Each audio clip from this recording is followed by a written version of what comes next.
Hello hello साथीहरू 2-4 दिन भयो मेरो कराही र यो ताप्के चाहिँ बाहिर लगेर नधसिकन मोलेको अनि यस्तो अलिअलि डढेर कालो जस्तो भयो कि आज पनि मेरो 2 थरी तरकारी यसैमा पकाएँ अनि अलिअलि डढ्यो। त्यसपछि मैले यसलाई लगेर राम्ररीकन घोटेर मोलेपछि यतिको भयो। कस्तो टल्किएको बाहिरको त्यो लाइटले गर्दा होला।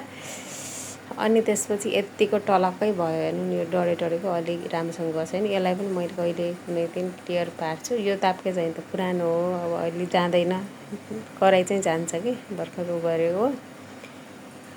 अनि त्यसपछि यसलाई मैले लिएर जान्छु, अब भित्र लगेर सुकाइओरी गरेर ग्यास बालेर सुकाउँछु र अनि लपक्क तेल लगाइदिएर अनि त्यसपछि राखिदिएपछि यो खिया लाग्दैन कि। यतिकै राख्यो भने चाहिँ एकदम खियाले भोलिपल्ट चाहिँ घोप्टाउँदा पहेँलै भएर निस्किन्छ, खिया पुरै निस्किन्छ हैन। यसलाई चाहिँ अलिकति तेल लगाएर अनि राख्यो भने चाहिँ अनि खिया लाग्दैन के।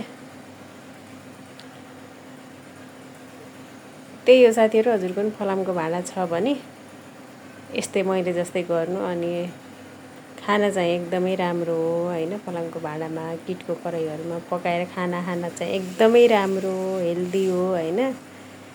तर खिया चाहिँ खानु भएन, खिया नलागेको भाँडा हुनु पर्यो। खिया लागेछ भने मोलेर अनि मात्र पकाउनु है साथीहरू, खिया चाहिँ खानु हुँदैन। मैले भिडियो खिच्दा भाँडामा ध्यान लगाउँदा यताउता भएछ कि यो क्यामेरा चाहिँ यो हातमा पक्रेर बनाउने बानी पनि साह्रै गाह्रो। स्ट्यान्ड मगाएको आउँदैछ साथीहरू। Thank you for watching. त्यसपछि राम्रो भिडियो बनाउने छु साथीहरू। बाइ।